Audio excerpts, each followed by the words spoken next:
Good morning class 8। आज अपन पढ़ेंगे social science. इसमें चैप्टर ज्योग्राफी का अपन चैप्टर स्टार्ट करेंगे। Chapter 12 name land, soil, water, natural resources, vegetation and wild life resources. तो देखिए, जैसा कि चैप्टर का नाम है लैंड, तो आपको पता ही होगा, सॉइल, वाटर, नेचुरल वेजिटेशन भी आपको पता है, वाइल्ड लाइफ रिसोर्सेज क्या होते हैं। तो रिसोर्सेज होते क्या है, जैसे जो anything which we get from nature which is economically feasible, culturally acceptable can be termed as resource. तो जो हमें नेचर से मिलता है और जो हमारी जो है नीड्स को सेटिस्फाई करता है वो होता है रिसोर्स। तो अपन वाइल्ड लाइफ रिसोर्सेज के बारे में पढ़ेंगे इस चैप्टर में। तो let's start the chapter. Let's extract and study. तो देखिए, इसमें आपको जैसे इस चैप्टर में अपन को क्या पढ़ने को मिलेगा तो वो अपन देखेंगे। इसमें जो दो स्टूडेंट्स हैं, जैसे कि दो पर्सन है, उसकी स्टोरी सुनाएंगे। एक है रमन, दूसरा है निखिल। दोनों के पास लैंड है, लेकिन देखिए दोनों को जो है उस लैंड को यूज़ करने का तरीका अलग अलग है। तो क्या डिफरेंट है देखते हैं। Raman has a small plot of land on which he grows different kind of crops. The harvest from his farm is usually enough to meet his family's needs. तो रमन है, उसके पास जो है स्मॉल प्लॉट है, उसके ऊपर जो क्या है वो अलग अलग तरीके की क्रॉप्स को ग्रो करता है। तो अब उसकी क्रॉप से जो उसको मिलता है हार्वेस्ट, वो क्या है उसके लिए इनफ होता है कि वो जो अपनी फैमिली की नीड्स को सेटिस्फाई कर सके, इतना इनफ होता है। अब निखिल है, निखिल जो है अर्बन एरिया में रहता है, मतलब शहर में रहता है। He has hired a contractor to make a colony on the land. उसने एक कॉन्ट्रैक्टर को हायर किया ताकि क्या वो उसकी ज़मीन के ऊपर जो है कुछ कॉलोनी बना दे। तो देखिए, अब जब वो कॉलोनी बनाएगा तो उसमें बहुत सारे घर होंगे। तो वो देखिए वो अपने क्या फ्लैट्स को रेंट पे देगा, तो उसके ऊपर उसको जो रेंट आएगा वो क्या है उसकी, इससे जो वो अपनी लाइफ इजी गोइंग हो जाएगी। जो अपनी उसका अर्निंग का सोर्स क्या बन गया कि जो है वो रेंट आएगा, उससे जो है उसका घर खर्च चलेगा। तो देखिए, रमन और निखिल दोनों के पास लैंड था, लेकिन रमन ने अपने लैंड को अलग तरीके से यूज़ किया, निखिल ने अपने तरीके को लैंड को जो है अलग तरीके से यूज़ किया। The location of their lands and their needs affect the way they are using their land. देखिए, अब इनकी जो लोकेशन है वो भी अफेक्ट कर रहा है कि उन्होंने लैंड को कैसे यूज़ किया। रमन देखिए गाँव में रहता है, तो अगर रमन गाँव में कॉलोनी या फ्लैट बनाएगा तो कोई जो है वहाँ पे रहेगा क्या उसके फ्लैट में। और अगर जो निखिल है इसके पास शहर में रहता है, ये वहाँ पे जैसे सोचना है कि मैं यहाँ पे क्रॉप ग्रो करूँ, तो क्या ये पॉसिबल होगा? शहर में क्रॉप ग्रो करना ये भी पॉसिबल नहीं है। तो आप किस तरीके से अपना जो लैंड को यूज़ कर रहे हो, ये भी लोकेशन का भी इसके ऊपर इफेक्ट पड़ता है। तो देखते हैं land is considered as a natural resource of utmost importance because we perform our all economic activities on land. तो देखिए, जो लैंड है वो क्या है? नेचुरल रिसोर्स है, वो अपने आप ही था। अपन ने जैसे लैंड को बनाया नहीं है, अपन बस क्या करते हैं, जो लैंड होता है उसको अपन परचेज कर सकते हैं, उसको अपन खरीद सकते हैं, लेकिन लैंड अपन बना नहीं सकते। तो ये नेचुरल रिसोर्स है और अपन अपनी सारी एक्टिविटीज़ के अपना सारा काम लैंड के ऊपर ही होता है। विदाउट लैंड जो क्या है कुछ भी एक्टिविटीज़ पॉसिबल नहीं है। We construct roads, buildings, houses etcetera on land. देखिए, अपन जो रोड्स बनाते हैं, बिल्डिंग्स बनाते हैं, हाउसेस बनाते हैं, ये भी कहाँ बनाते हैं? लैंड के ऊपर ही। और अपन जैसे एग्रीकल्चर है या फिर माइनिंग करते हैं, वो भी लैंड में ही होती है। Land area covers only 29% of the surface of the earth. देखिए, अर्थ का जो 29% है अर्थ के सरफेस का, उस वो क्या है? लैंड है। 90% of the world population live on 30% of the world. तो देखिए, वर्ल्ड की जो 90% पॉपुलेशन कहाँ रहती है? 30% ऑफ लैंड। जो 30% लैंड हमारे पास अवेलेबल है, उसमें जो हमारी 90% पॉपुलेशन यहाँ रहती है। There is uneven distribution of population in the different parts of the world. देखिए, पॉपुलेशन का डिस्ट्रीब्यूशन कैसा है? अनइवन, मतलब कहीं पे ज़्यादा है तो कहीं पे कम है। Following are the factors that affect the distribution of people। अब ये कुछ फैक्टर्स हैं, इसके कारण जो है पॉपुलेशन के ऊपर क्या इफेक्ट पड़ता है। जैसे देखिए, आप किस जगह पे रहना पसंद करेंगे जहाँ पे क्या आपको सारी फैसिलिटीज़ मिलती हो, वहाँ पे वाटर फैसिलिटी अच्छी हो, वहाँ का क्लाइमेट अच्छा होना चाहिए। तो मोस्टली लोग क्या है अपन वहीं रहना प्रेफर करते हैं। तो ये इन्हीं फैक्टर्स के कारण जो क्या है अपन कहाँ पे रहते हैं उसको अफेक्ट करेगा। जो डिस्ट्रीब्यूशन है लोगों का वो इन्हीं फैक्टर्स के ऊपर है। देखिए, climate, first factor climate, second terrain और relief, third water supply, fourth soil. तो अपन देखिए कहाँ रहना पसंद करेंगे, जहाँ पे ये फैक्टर्स अपन को अवेलेबल होते हैं। सबसे पहला क्या है, climate. Climate is the most important factors which affects population distribution. Climate तो जो है मोस्ट इम्पॉर्टेंट फैक्टर है, जो कि क्या है, पॉपुलेशन डिस्ट्रीब्यूशन को मोस्टली अफेक्ट करता है। सबसे इम्पॉर्टेंट फैक्टर अगर क्या है, climate. Areas having monsoon type of climate and moderate climate are densely populated. देखिए जिस एरिया में देखिए कैसा होना चाहिए क्लाइमेट, मॉडरेट क्लाइमेट हो और क्या हो, मानसून हो। वहाँ पे जहाँ पे मानसून टाइप का क्लाइमेट हो और क्लाइमेट भी वहाँ का मॉडरेट हो, वो कैसा होगा, डेंसली पॉपुलेटेड, मतलब वहाँ पे जो है लोग ज़्यादा रहते हैं। जबकि जो गर्म एरिया है जैसे हॉट डेजर्ट्स लाइक सहारा, कालहारी, या फिर कुछ ज़्यादा ही ठंडे इलाके हैं अंटार्कटिका जैसे, वहाँ पे क्या आपको बहुत कम लोग देखने को मिलेंगे। They're least populated due to the climate. तो अभी अपन ने क्या देखा, जहाँ का क्लाइमेट मॉडरेट क्लाइमेट हो, मानसून क्लाइमेट होगा, वहीं पे लोग ज़्यादा रहेंगे, और जहाँ का क्लाइमेट गर्म होगा, हॉट डेजर्ट, या फिर जहाँ का क्लाइमेट ज़्यादा वो ठंडा इलाका होगा, वहाँ पे भी लोग क्या है, कम रहेंगे। तो ये था क्लाइमेट। सेकेंड है तराइन और रिलीफ। तो वहाँ का जो लैंड है, तराइन और रिलीफ कैसा है, तो देखिए this is also an important factor which affects the population distribution. ये भी क्या इम्पोर्टेंट फैक्टर है, ये भी कैसे पॉपुलेशन डिस्ट्रीब्यूशन को अफेक्ट करता है।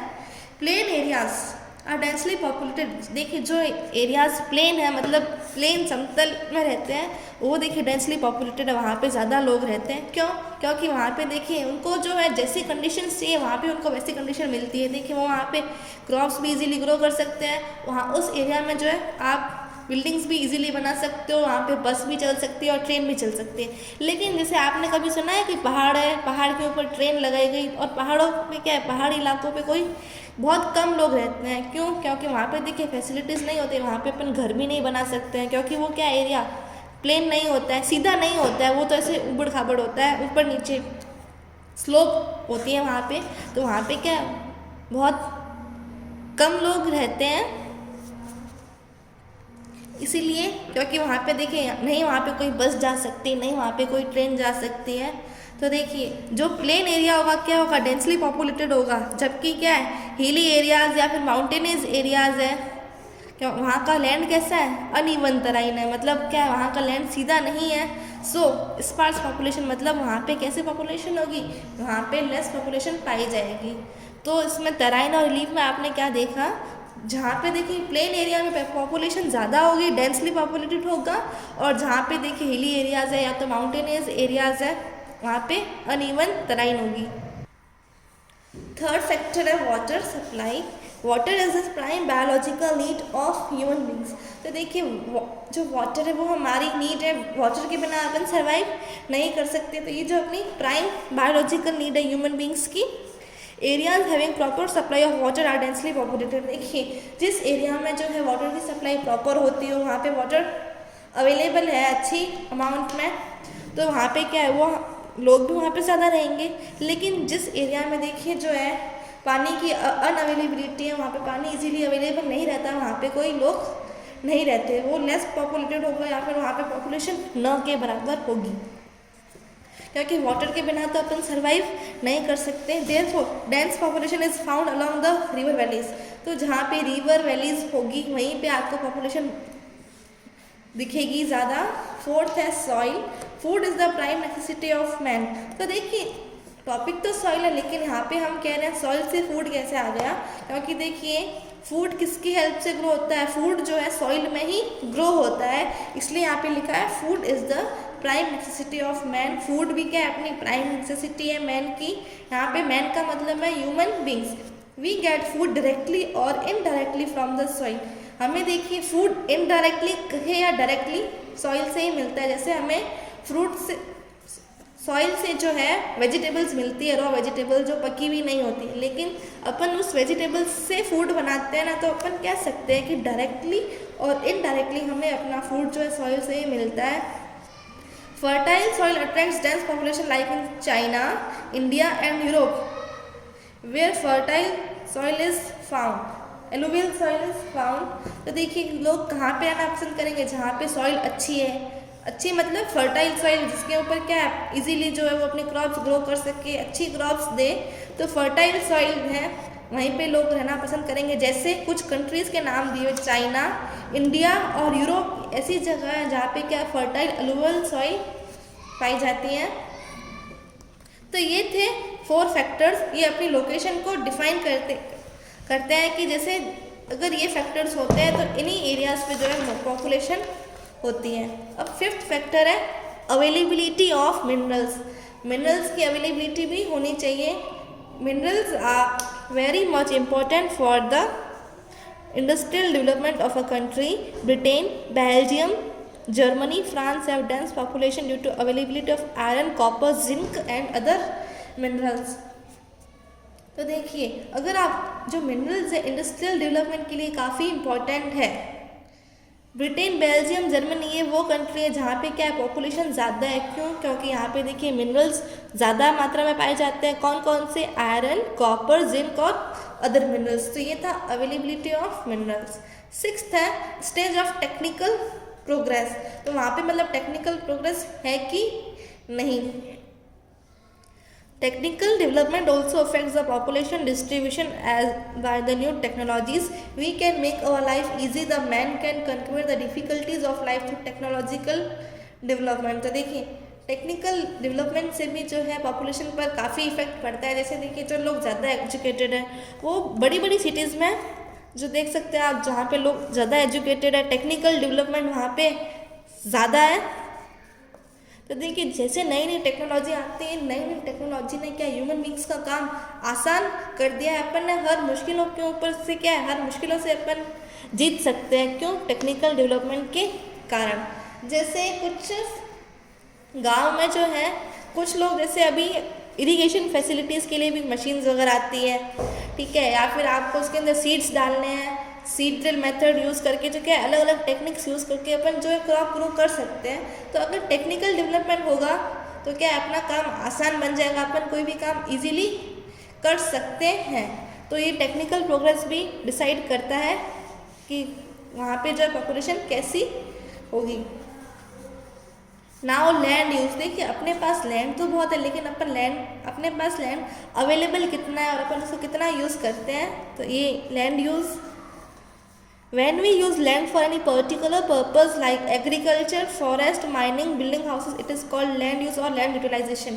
तो देखिए यहाँ पे land use और land utilization दे रखा है। तो land utilization क्या होता है? जैसे आपके पास land है, आपने उस land का यूज़ किया कुछ भी करने के लिए, जैसे एग्रीकल्चर के लिए, फॉरेस्ट, माइनिंग, हाउस बनाने के लिए। तो ये क्या होगा? Land utilization. आपने उस लैंड को यूज़ किया है। The use of land is also determined by physical factors such as topography, soil, climate, minerals and availability of।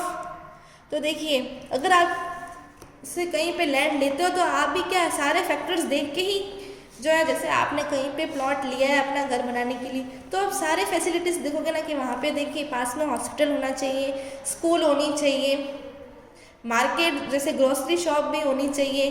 तो आप क्या ये सारे फैक्टर्स देख के ही प्लॉट खरीदते हो। तो इसमें भी क्या ये सारे फैक्टर्स जैसे टोपोग्राफी, सॉइल, क्लाइमेट, मिनरल्स और अवेलेबिलिटी ऑफ वाटर।